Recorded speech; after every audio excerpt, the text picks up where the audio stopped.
O Senhor esteja convosco. Proclamação do Evangelho de Jesus Cristo, segundo Mateus.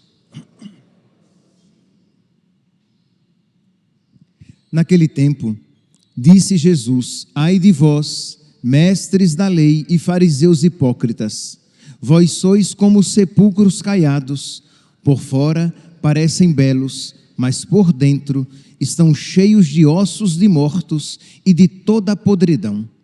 Assim também vós, por fora, pareceis justos diante dos outros, mas por dentro estáis cheios de hipocrisia e injustiça.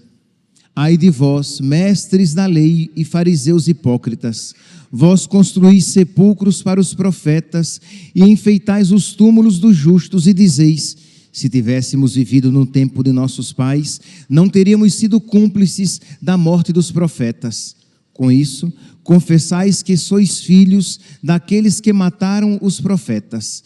Completai, pois, a medida de vossos pais. Palavra da salvação.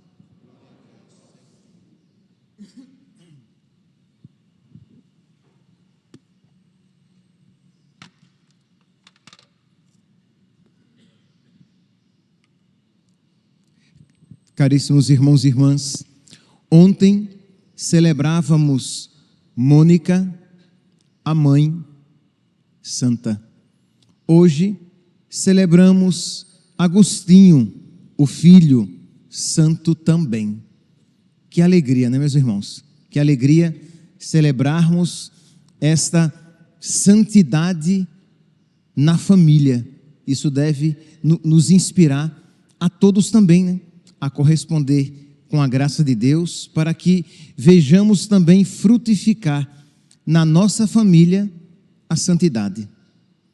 Ontem nós ouvíamos a luta dessa mãe rezando pelo seu filho para que ele se desprendesse do pecado, dos vícios e, dócil à vontade de Deus, se deixasse guiar. Hoje nós iremos ver um pouquinho mais de perto a luta na alma desse homem.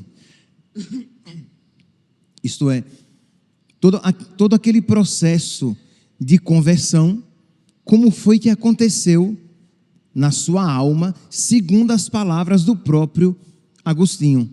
Vocês lembram, nós comentávamos ontem que Santo Agostinho voltou de Cartago, formado e repleto de vícios. A mãe ficou ainda mais preocupada, porque já tinha ouvido falar a respeito dos caminhos errados que o seu filho tinha seguido. Quando ele chegou, ela viu de perto a situação.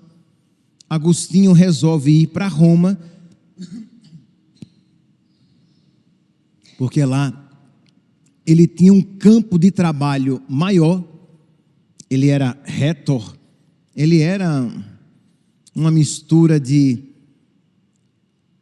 advogado, de publicitário, marqueteiro. Era um homem do convencimento.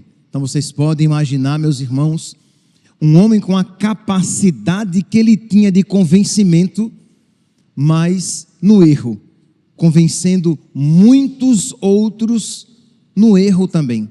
Então ele resolve ir para Roma, abandona a mãe às escondidas, né? Entra no barco, no navio, sem que a sua mãe o saiba.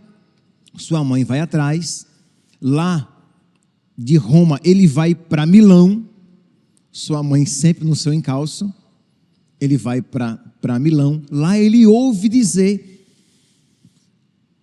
que existia um bispo muito eloquente, e ele começa a ir vez ou outra à Catedral de Milão para ouvir Ambrósio, mas apenas movido pela curiosidade retórica, para ouvir aquele homem que falava muito bem, que tinha uma técnica muito lapidada, e ele, como um retórico, ele queria também aprender, né? Não desperdiçava a oportunidade de aprender. Estou aqui resumindo a história, né? Ao mesmo tempo, no coração de Agostinho, todos os vícios, os pecados. Ele estava nesse período se enveredando no maniqueísmo, que era uma filosofia que tinha por princípios afirmar que a matéria é má, que existem dois princípios constitutivos de todas as coisas. A matéria vem do princípio mau e a alma encarcerada nessa matéria má vem de um princípio bom, de um Deus bom. E Santo Agostinho está seguindo esses maniqueístas. Nesse mesmo tempo ele conhece Ambrósio e ele conhece Mani, o fundador do maniqueísmo, e foi uma decepção.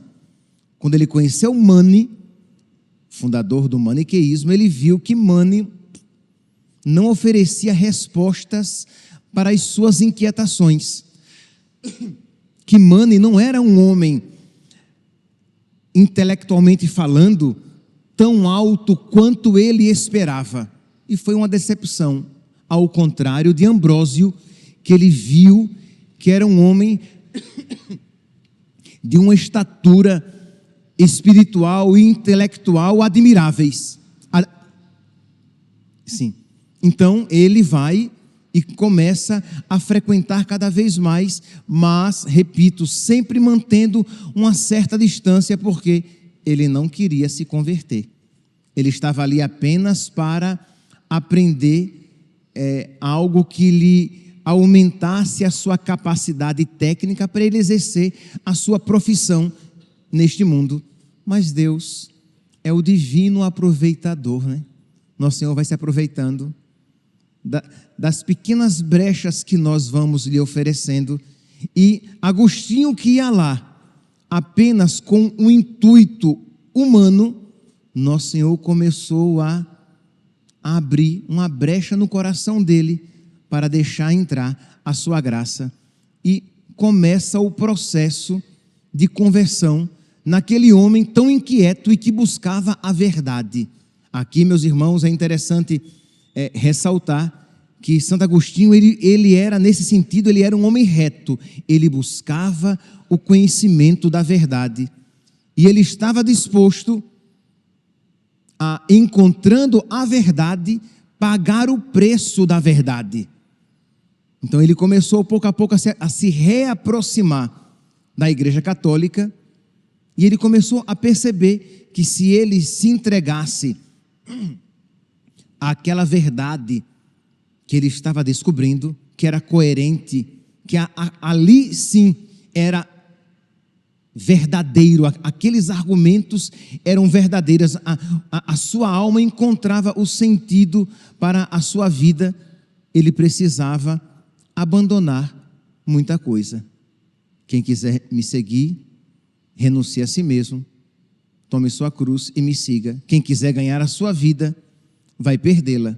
Mas quem perder a sua vida por causa de mim, vai ganhá-la. E aí começa essa luta das duas vontades no coração de Agostinho. Por um lado, ele não quer perder nada da sua vida passada. Por outro, ele quer se entregar a Cristo. Por um lado, ele quer se entregar à verdade.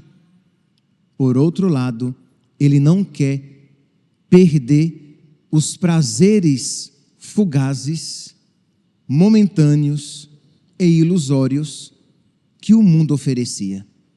Essa luta na alma de Agostinho, ela é, numa maior ou menor medida, presente também nos nossos corações. A luta, segundo São Paulo, do homem velho e do homem novo. Do homem velho, o homem mundano, o homem carnal. Do homem novo, Cristo presente no nosso coração. E no livro 8º, no número 11, aqui que é o que eu gostaria de refletir com vocês, Santo Agostinho, ele apresenta essa luta de uma maneira plástica até. Ele diz assim, livro 8º, número 11 das Confissões de Santo Agostinho. Assim, eu sofria e me atormentava, acusando-me muito mais asperamente do que do ordinário. Isto é, antes ele se acusava dos seus erros, mas agora que ele se aproximava da luz, ele se acusava ainda mais. Isto é, naquele primeiro momento em que parece que aproximar-se de Deus torna a nossa vida pior, porque você começa a ver com mais clareza a feiura dos seus atos. Então assim eu sofria e me atormentava, acusando-me muito mais asperamente do que de ordinário, rolando-me e revolvendo-me nas minhas cadeias. A imagem aqui, né, é quase que terrível, de alguém acorrentado e que se contorce e se rola, porque não consegue se desprender daquelas correntes com as quais voluntariamente se prendeu. Rolando-me e revolvendo-me nas minhas cadeias, até que totalmente estalassem, esperando, quem sabe, nesse seu rolar, que elas o libertassem, né? Pois só tenuamente estava atado a elas, mas estava atado. Isto é, a ligação que ele tinha, ele já tinha progredido, né? Aqui eu fiz nesses 7 minutos introdutórios, eu resumi toda uma história de busca de Deus.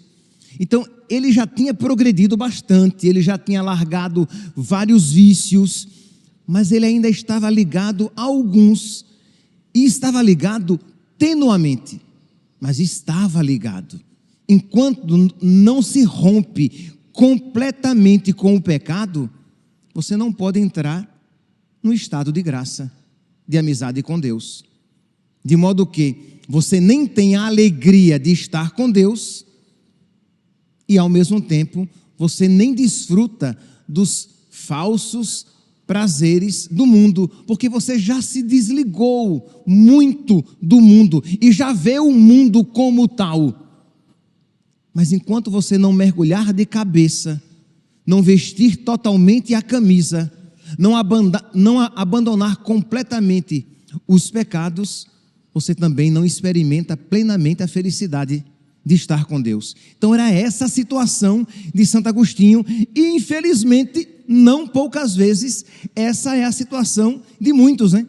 Isto é, você não é mais um pecador público, você já não é mais um devasso, você não é mais um mundano de carteirinha, mas você ainda continua voluntariamente apegado a alguns pecados, e isso impede você de experimentar a doçura de Deus na sua vida.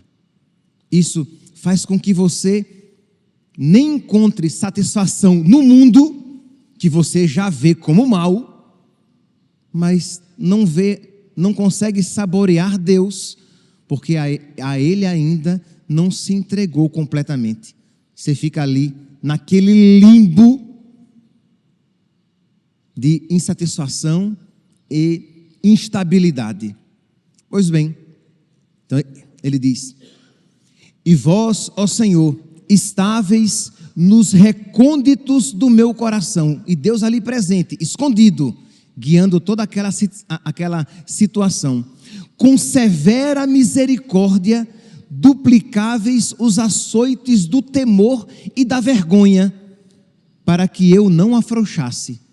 Isto é, a imagem aqui é bem interessante, né? Com severa misericórdia. É quase que realidades excludentes. Não são, mas, né, com severa misericórdia, Deus duplicava os açoites do temor e da vergonha, que ele tivesse medo de que, se ele se enveredasse naquele caminho do pecado, ao qual tenuamente ele estava ligado, mas estava ligado, se ele não tomasse cuidado, ele se perderia, e que ele tivesse vergonha daqueles pecados aos quais ele ainda estava ligado. E era a misericórdia de Deus, isto é, aumentar o temor e a vergonha.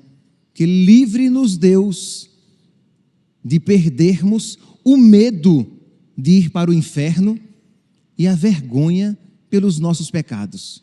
É graça de Deus. Mas padre, mas isso faz sofrer. Faz. Mas é melhor sofrer aqui neste mundo e ganhar o céu do que você, para não sofrer essas realidades, você perder a sua alma.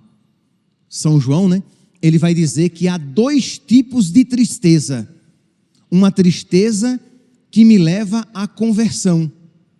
Eu vou me entristecer porque eu pequei, porque eu estou numa vida errada, porque aquilo que eu fiz ou aquilo que eu vivi estão muito aquém da minha dignidade de filho de Deus, e eu me entristeço, me arrependo e volto à vida. Agora existe um outro tipo de tristeza que me leva simplesmente à morte. Eu fico fechado na minha tristeza, lambendo as minhas feridas, e dela não saio. Essa é uma tristeza má. Mas existe uma tristeza boa, um temor bom, uma vergonha boa, que me leva ao abandono desses erros. Então Santo Agostinho vivia essa situação, e ele via que isso era uma severa misericórdia de Deus, mas era uma misericórdia. Com severa misericórdia, duplicáveis os açoites do temor e da vergonha, para eu não afrouxar e para eu partir as pequenas e leves cadeias que tinham ficado. Que eu partisse, que eu arrebentasse, a fim de não se robustecerem de novo, ligando-me mais uma vez. Dizia dentro de mim: vai ser agora, agora mesmo, isto é, eu vou me converter agora, eu vou abandonar hoje, eu nunca mais voltarei a cometer esses pecados, agora. E pelas palavras caminhava para a decisão final, e estando a ponto de a cumprir, e não cumpria. Já não recaía nas antigas paixões, mas estava próximo delas e respirava-as. Não rompia com os pecados, isto é, tomava uma decisão, não realizava plenamente, não voltava às paixões antigas, mas delas também não se libertava totalmente. Isto é, usando aqui uma imagem, é alguém que tem o vício do álcool, ele não tem recaído, ele não tem enchido a cara, mas ele não jogou fora as bebidas que ele tem. Ora, se você quer de verdade romper com seus pecados, queime os navios, jogue fora tudo aquilo que pode ser ocasião próxima de você voltar a pecar. Se aqueles amigos têm levado você, ou já levaram você para o pecado, é melhor você perder aqueles amigos do que perder Deus. Então você tem que estar disposto a romper com tudo aquilo que pode ser uma ocasião próxima para você voltar a pecar novamente. Então era essa a situação. Se você parar e analisar a sua vida, você vai ver como nós iremos encontrar situações semelhantes àquelas que Santo Agostinho viveu. E vendo como ele as venceu, que nós veremos que a graça de Deus nele foi vencedora, como é que nós também devemos colaborar com a graça de Deus para que ela seja vencedora também na nossa vida. Faltava pouco, sim, faltava pouco, já quase a atingia e segurava, isto é, ele quase que se convertia, ele estava muito próximo, mas ainda não tinha se convertido. A paixão arraigada em mim, fincada em mim, enraizada em mim, agarrada em mim, dominava-me mais do que o bem, cujo hábito desconhecia. Ao passo que se vinha aproximando o tempo em que me devia transformar noutro homem, maior era o horror que me incutia. Isto é, quando ele pensava no homem que ele iria se transformar, ele tinha um pavor. Quando ele pensava, claro, aqui, meus irmãos, é um exemplo, misericórdia, de uma formiga em relação a um gigante. Mas eu lembro, quando eu estava no processo de de entrar no seminário de discernimento de vocação, quando eu pensava que eu ia dizer sim a Deus e que eu ia ser padre e eu ia abandonar os meus sonhos, eu tinha um terror. Digo, misericórdia, meu Deus, eu não quero ser padre. Meu Deus do céu, eu vou abandonar todos os meus sonhos. Isso aqui é apenas um exemplo minúsculo, mas para que você veja que o diabo coloca medo onde não deve haver medo. Santo Agostinho deveria se entregar e confiar que aquilo que Deus queria para ele era infinitamente melhor, mas o diabo colocava no coração dele medo. Você vai mesmo dizer sim a Deus? Você vai mesmo abandonar tudo isso que Deus está pedindo? Você vai mesmo se transformar nessa que Deus está propondo? Nossa, é muito difícil. Nossa, é alguém muito grande. Nossa, é uma vida muito sacrificada. São as mentiras que o diabo vai colocando no nosso coração e que colocou no coração de Santo Agostinho. Retinham-me preso a bagatelas de bagatelas, vaidade de vaidades. Isto é, ele estava apegado a coisas insignificantes, mas apegado, sem querer abandonar aquelas realidades que não tinham valor nenhum, mas que ele, hipnotizado, ele, iludido, achava que tinham. Minhas velhas amigas, que me sacudiam a carne, murmuravam baixinho, então tu vais nos deixar? Minhas velhas amigas aqui são os vícios, são as paixões, não são necessariamente pessoas. Isto é, tu vais abandonar tudo isso? Daqui por diante nunca mais estaremos contigo? Desde agora nunca mais te será lícito fazer isto e aquilo? Isto é, aquela inquietação, você vai mesmo? E será que você vai conseguir? Vai ser uma vida muito difícil, você vai abandonar tudo isso? Você vai se tornar católico mesmo? Você tem certeza que você vai conseguir viver sem essas alegrias que eu concedia a você? Dizem as suas velhas amigas, os seus velhos pecados, e disseram a mesma coisa a Santo Agostinho. E que coisas, ó meu Deus, que pensamentos me sugeriam as vaidades no que eu chamei isto e aquilo. Afaste-os da alma do vosso servo, a vossa misericórdia. Ele pede o auxílio de Deus. Meu Deus, afasta de mim tudo isso, por vossa misericórdia, afasta do meu coração todas essas mentiras. Do lado para onde voltava o rosto e para onde temia passar, abria-se diante de mim a casta dignidade da continência. Por outro lado, quando ele olhava para Deus, ele via a casta dignidade da continência, serena, sem alegria desordenada. Convidava-me, acariciando-me honestamente, para que viesse sem receios. Estendia-me as mãos piedosas e cheias de boas intenções. Em nenhuma delas a vontade de Deus era estéril. E aí ele diz que Deus lhe apresenta os santos crianças, santos jovens, santos adultos casados, santos viúvos. E Deus pergunta, então não poderás fazer o que estes fizeram? Eles foram santos. Vamos lá, vamos aqui levantar os seus santos de devoção. Santo Antônio, Santa Rita, Santo Agostinho, São Padre Pio, Santa Faustina, São João Maria Vianney. Eles foram santos, eles foram dóceis à graça de Deus. E você não será? Você não estará na alegria eterna com eles?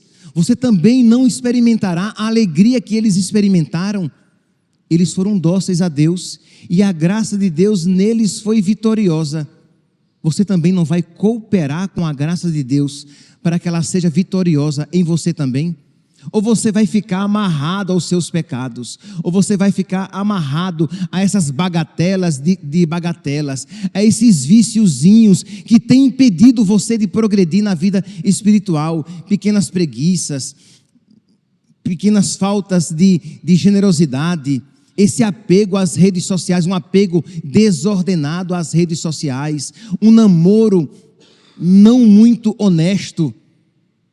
Isto é, muitas vezes, o que prende a muitos são pequenos vícios ou um apego aos pecados veniais que nem impedem você, por exemplo, de estar recebendo a Eucaristia, participar da Santa Missa plenamente, mas tem impedido você de progredir na vida espiritual. Aquela impaciência que você não tem combatido, isto é, pecados, vícios, aparentemente pequenos, mas que têm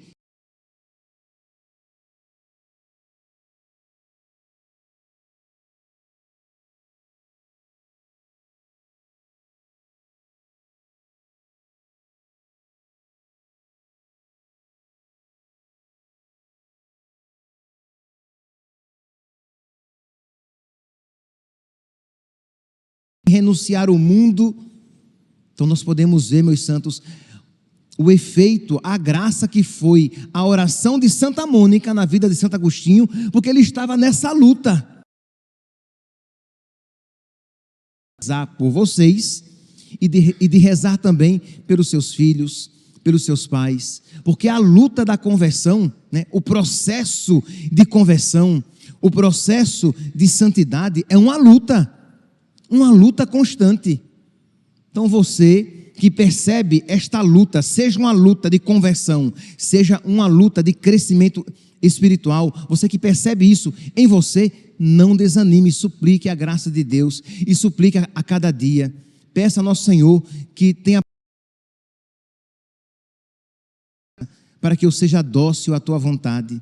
Meu Deus, como Santo Agostinho mesmo, ele vai dizer de uma maneira lapidar, ele diz: dai-me o que me ordenais e ordenai-me o que quiseres. Quer dizer, ele pedia a Deus que concedesse a ele aquela santidade que ele precisava ter, e aí Deus poderia pedir a ele a santidade. Então você pede a Deus: Senhor, concede-me docilidade, e pede docilidade a mim. Concede-me castidade, e pede a mim, Senhor, pede para que eu seja casto. Concede-me, Senhor, fortaleza, e pede, Senhor, para que eu seja forte.